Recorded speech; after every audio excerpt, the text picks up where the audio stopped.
राजा गिरते हुए जियोंग की आंखों में देखता है और उसका चेहरा लाल हो गया।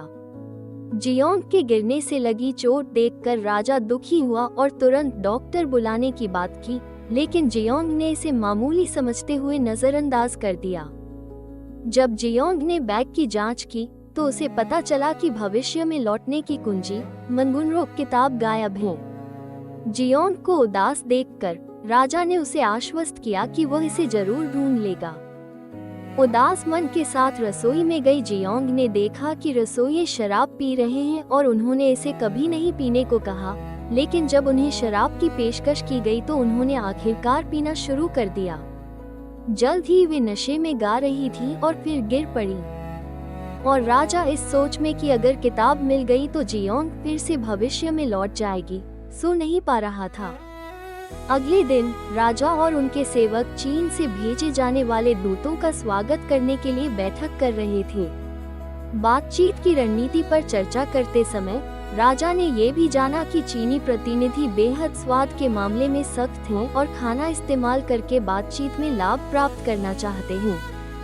इस बीच जियोंग भी चीनी प्रतिनिधिमंडल के लिए बैठक में चखने के लिए कुछ सरल स्नैक्स तैयार कर रही थी। दो प्रतिनिधि अंततः मिले और चीनी प्रतिनिधि ने कोरियाई खाना खराब बताते हुए उकसाया और अपने साथ लाए हुए चीनी रसोइये को पेश किया। लेकिन राजा ने कहा कि कोरिया में भी उत्कृष्ट रसोइये हैं और उन्होंने तैयार किए गए स्नैक्स लाने का आदेश दिया। दो प्रतिनिधियों ने कई बातें और वार्तालाप जारी रखी, लेकिन कोई खास प्रगति नहीं हुई। अंत में जियोंग ने तैयार किए गए स्नैक्स लाए, जो कि मैकरोन थे। पहली बार देखी गई दृश्य और अज्ञात विदेशी नाम सुनकर सभी चौंक गए और जियोंग ने मित्रवत तरीके से स्नैक्स के बारे में समझाया।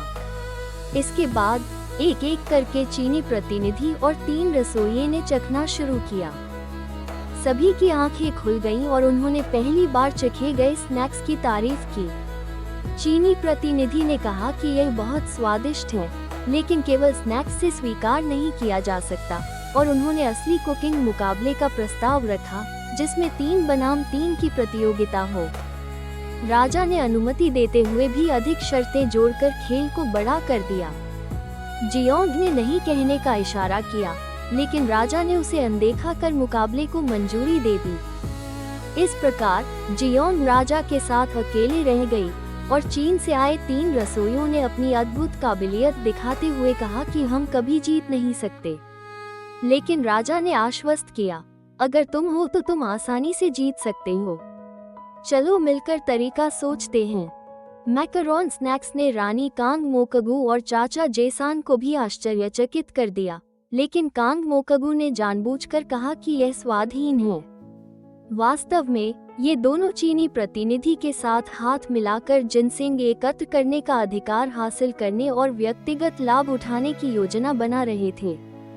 उस रात कांग मोकगू ने चुपचाप रसोइये मानसू को बुलाया और चीन को कुकिंग प्रतियोगिता में जीतने का निर्देश दिया, और मानसू ने इसे स्वीकार कर लिया। अगले दिन जियोंग ने अपनी गुप्त हथियार लाल मिर्च का उपयोग करके खाना तैयार करना शुरू किया, और इसकी तीखापन से सभी की आंखों में आंसू आ गए। राजा ने जियोंग को बुलाकर पूछा कि खाना तैयार करने के लिए उसे क्या चाहिए, और जब जियोंग ने कहा कि लाल मिर्च पीसने के लिए बाजार जाना होगा, तो दोनों बाजार की ओर बढ़े। राजा के बाजार जाने पर सभी हैरान थे, लेकिन राजा को कोई परवाह नहीं थी और इस तरह रोमांचक बाहरी डेट की शुरुआत हुई। जियोंग ने बाजार में सामग्री तैयार की और राजा ने जियोंग की पसंद की चीजें खरीदी। इसके अलावा उन्होंने कई अन्य चीजें भी खरीदी और खुशी खुशी डेट का आनंद लेने के बाद महल लौट आए। जियोंग जब महल लौटे तो एक हंगामा मचा हुआ था। चीनी महिला रसोइया गलती से सैर के दौरान रसोई में आ गई और कोरियाई रसोइयों को हरी प्याज काटने की प्रतियोगिता करने के लिए उकसाया, और सभी उसमें हार कर रो रहे थे। सभी हारे हुए दिख रहे थे। इसे देखकर जियोंग ने उत्साह बढ़ाया और कहा, इस बार की कुकिंग प्रतियोगिता में हम जरूर जीतेंगे, और सभी ने पूरी कोशिश करने का संकल्प लिया। अगले दिन दोनों प्रतिनिधि फिर मिले और व्यंजन चयन और विषय को निष्पक्ष रूप से चुनने के लिए प्रत्येक ने 3-3 बार ड्रॉ किया।